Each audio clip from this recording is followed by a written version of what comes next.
আলুর পরোটা যখনই বানাই সেটা নিরামিষ হোক বা আমিষ সবসময় কিন্তু দারুণ টেস্টি হয়।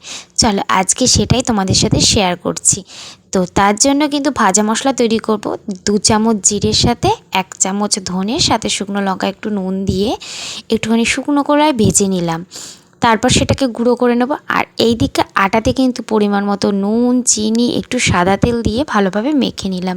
নিয়েছি নতুন আলু নাও বা পুরনো আলু নাও, চেষ্টা করবে সেটাকে গ্রেট করে নেওয়ার, কারণ ম্যাশ করে নেওয়ার থেকে গ্রেট করে নিলে কিন্তু পুরটা ফেটে যাওয়ার সম্ভাবনা অনেকটাই কম থাকে। তাতে ভাজা মশলা, প্রয়োজন অনুযায়ী নুন, একটুখানি চাট মশলা, আমচুর পাউডার, নয়তো দিয়ে দেবে আচারের তেল। তাতে একটুখানি দিয়ে দিলাম কুচনো কাঁচা লঙ্কা। আর আমি আমচুর পাউডার না দেওয়াতে এখানে আচারের তেল দিয়েছি, মানে আচার সমেতই।